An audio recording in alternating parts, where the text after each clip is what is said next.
ಶ್ರೀ ಮಹಾಗಣಪತಿ ನಮಃ. ಅವನು ಹೇಳ್ತಾನೆ, ವಾಲಿ ಹೆಂಡತಿನ ತಾರೆಯನ್ನು ಹೇಳ್ತಾನೆ, ನೀವು ಸುಮ್ಮನಿರು, ನೀನು ನನ್ನ ಯಾತಕ ನೀನು ತಡಿತಿದ್ಯಾ? ರಾಮನ ಸಹಾಯಕ್ಕೆ ಬಂದ ಅಂತ ಹೇಳ್ತೀಯಲ್ಲ ನೀನು, ಚೆನ್ನಾಗಿಲ್ಲ ಇದು. ಯಾಕೆಂದರೆ ರಾಮ ಧರ್ಮಜ್ಞ, ಅವನು ನಿಜವಾಗೋಕೆ ಧರ್ಮಾತ್ಮನು. ನಾನೇನಾರು ಅವನಿಗೇನಾರು ಅಪಕಾರ ಮಾಡಿದ್ದೀನ? ನಾನು ಎರಡೂ ಮಾಡಿಲ್ಲ ಬಿಡು, ಉಪಕಾರವನ್ನ ಮಾಡಿಲ್ಲ. ಅವನು ಯಾಕೆ ನನಗೆ ತೊಂದರೆ ಕೊಡ್ತಾನೆ ಅಂತ ಹೇಳ್ಕೊಳ್ತಾ ಇದೆಯಾ ನೀನು ಸುಮ್ಮನೆ? ಅದರಲ್ಲೂ ಮನುಷ್ಯನು ನೋಡಿ, ಅಲ್ಲೂ ಬಂತು. ಅದರಲ್ಲೂ ರಾಜಕುಮಾರ ಸುಕುಮಾರ ಏನೋ ಹೆಂಡತಿನ ಎತ್ಕೊಂಡು ಹೋಗಿದ್ದಾನೆ, ರಾಕ್ಷಸ ತಂದ್ಕೋತಾನೆ, ಅದೇನು ತೊಂದರೆ ಇಲ್ಲ ನೋಡಿ. ಇಷ್ಟೆಲ್ಲ ತಾನೇ ಮಾತಾಡ್ತಾ ಅವರನ್ನು ಹೀಗಾಳಿಸಿ, ಆ ಸಂದರ್ಭದಲ್ಲೂ ಕೂಡ ಧರ್ಮಾತ್ಮ ಅಂತ ಹೇಳಿದ್ರು ಕೂಡ ಹೀಗಾಳಿಸ್ತಾನೆ. ಕೊಬ್ಬು ಅಂತ ಹೇಳ್ತೀವಿ, ತೆಲುಗಿನಲ್ಲಿ ಕೊವ್ವು ಅಂತೀವಿ ನಾವು ಅದಕ್ಕೆ. ಆ ಕೊಬ್ಬು ಹಾಗೆ ಇದೆ ಅವನಿಗೆ. ಹಾಗಂತ ಹೇಳಿ ಯುದ್ಧಕ್ಕೆ ಹೋಗ್ತಾನೆ. ಎಷ್ಟು ತಡೆದ್ರೂ ಕೂಡ ತಡಿಲಿಲ್ಲ, ನಿಲ್ಲಿಲ್ಲ ಅವನು. ಈ ಸಾರಿ ಆ ಯುದ್ಧದಲ್ಲಿ ಪುನಃ ಸುಗ್ರೀವನೇ ಸೋಲತಕ್ಕಂಥ ಸ್ಥಿತಿ ಬಂದ. ಯಾಕೆಂದರೆ ನಿನ್ನೆ ತಾನೇ ಸೋತಿದ್ದಾನೆ, ಅದಕ್ಕೆ ಇನ್ನೊಂದು 4 ಪ್ರಹಾರ ಹೊಡಿತಾ ಇದ್ರೆ ಸೋಲ್ತಾ ಇದ್ದಾನ ಅವನು. ಕೈಕಾಲು ಎತ್ತಕ್ಕಾಗ್ತಾ ಇಲ್ಲ. ಆಗ ಮರೆಯಲ್ಲಿ ನಿಂತಿದ್ದ ರಾಮನು ಆಳವಾಗಿ ಯೋಚನೆ ಮಾಡ್ತಾ ಇದ್ದಾನೆ, ಏನು ಮಾಡಬೇಕು ನಾನು? ಸಾಧಾರಣ ಬಾಣ ಬಿಡೋ ಹಂಗಿಲ್ಲ. ಒಂದು ಸಾಧಾರಣ ಬಾಣ ಬಿಟ್ಟರೆ ಮರಗಳೇ ಉರುಳೋಯ್ತು.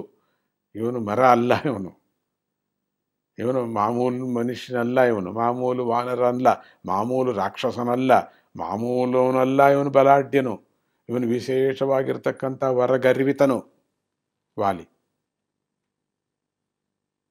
ಅದಕ್ಕೆ ನಾನು ಒಂದು ವಿಶೇಷವಾದ ಬಾಣದಿಂದ ವಾಲಿಯನ್ನು ಗುರಿಯಿಟ್ಟು ನಿಧಾನವಾಗಿ ನೋಡಿಕೊಂಡು, ಲಕ್ಷ್ಮಣ ಹೇಳ್ತಿದ್ದಾನೆ, ಅಣ್ಣ ಏನಣ್ಣ ನೋಡಿ ಅಣ್ಣ ಬೇಗನೆ ಅಂತ ಹೇಳಿ ಹಾಗೆ ಇಟ್ಟು ಗುರಿ ಇಟ್ಟು ಒಂದ್ಸತಿ ಹೊಡೆದ ಬಾಣವನ್ನು. ಎಂತಹ ಮಹಾಸ್ತ್ರಗಳಿಗೂ ಬಗ್ಗದ ವಾಲಿ ಆ ಬಾಣದ ಪೆಟ್ಟಿಗೆ ನೆಲಕ್ಕುರುಳಿದ ರಾಮಬಾಣ. ರಾಮಬಾಣ ತಡೆಯಲು ಶಕ್ತನು ಯಾರು? ಆಂಜನೇಯನೊಬ್ಬನೇ.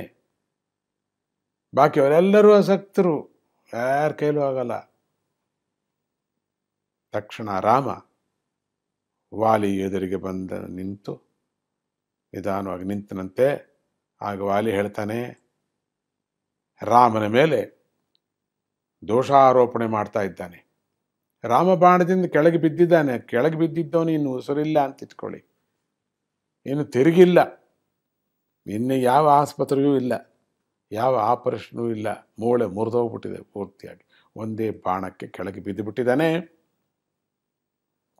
ಬಿದ್ದ ಮೇಲೆ ತಕ್ಷಣ ಅಲ್ಲಿ ಬಿಡಲಿಲ್ಲ ಅವನನ್ನ. ಹತ್ತಿರ ಹೋಗಿ ನಿಂತನಂತೆ ಅದಕ್ಕೆ ರಾಮನ ಮೇಲೆ ವಿಪರೀತವಾದ ನಿಂದನೆಯನ್ನು ಮಾಡ್ತಿದ್ದಾನೆ. ದುಃಖದಲ್ಲಿದ್ದಾಗ ಪರಮಾತ್ಮನನ್ನು ಮರಿತೀವಿ ಎನ್ನುವ ಹಾಗೆ, ಅದರಲ್ಲೂ ಇವನಿಗೆ ಬಾಣ ಹೊಡೆದದ್ದು ಈ ಥರ ಆಯ್ತಲ್ಲ ಅಂತೇಳಿ ದುಃಖದಿಂದ ದೋಷಾರೋಪಣೆಯನ್ನು ಸಿಕ್ಕಾಪಟ್ಟೆ ಏನೇನೋ ಹೇಳ್ತಾ ಇದ್ದಾನೆ. ಅದಕ್ಕೆ ರಾಮನು ತೀಕ್ಷ್ಣವಾಗಿ ಉತ್ತರ ಕೊಡ್ತಾ ಇದ್ದಾನೆ. ಅವನು ಕೇಳತಕ್ಕಂಥ ಪ್ರಶ್ನೆಗಳಿಗೆಲ್ಲ ಉತ್ತರ ಕೊಡ್ತಿದ್ದಾನೆ. ಆಗ ವಾಲಿಗೆ ತನ್ನ ತಪ್ಪಿನ ಅರಿವು ಉಂಟಾಯಿತು. ನೀನು ಯಾತಕ್ಕೆ ಅಧರ್ಮದಿಂದ ಪ್ರವರ್ತಿಸಿದೀಯಾ? ನೀನು ಅಷ್ಟು ಜನ ಹೇಳ್ತಾ ಇದ್ದರೂ ಕೂಡ ಅವ್ರು ತಪ್ಪಿತಸ್ಥರೇ ಅವರೆಲ್ಲರೂ ಅಂತೇಳಿ ನೀನು ತೀರ್ಮಾನ ಮಾಡಿದೀಯಾ? ನಿನ್ನ ರಾಜ್ಯ ನಿನಗೆ ಇದೆ ಅಂತ ಬಿಟ್ಟುಕೊಟ್ಟು ಕೆಳಗೆ ಬಿದ್ದು ಶರಣಾದರೂ ಕೂಡ ಅವರನ್ನು ನೀನು ಒದ್ದಿದೀಯಾ? ಅವರನ್ನು ಧಿಕ್ಕರಿಸಿ ಅಧರ್ಮವನ್ನು ನೀನು ಹಿಡ್ಕೊಂಡಿದ್ದೀಯಾ? ಧರ್ಮವನ್ನು ಬಿಟ್ಟುಬಿಟ್ಟಿದ್ದೀಯಾ ನೀನು? ಮೇಲಾಗಿ ಇನ್ನೊಬ್ಬರು ಧರ್ಮವನ್ನು ಹೊಗಳ್ತೀಯ, ನಿನಗಿಲ್ಲ ಅದು. ಇನ್ನೊಬ್ಬರು ಧರ್ಮವನ್ನು ಹೊಗಳ್ತಕ್ಕಂಥವನು ಅವನ ಅಧರ್ಮವನ್ನು ಬಿಟ್ಟು ಅವನು ಧರ್ಮದಿಂದ ಇದ್ದಾಗ ಮಾತ್ರ ಇನ್ನೊಬ್ಬನ ಧರ್ಮ ಗೊತ್ತಾಗತ್ತೆ.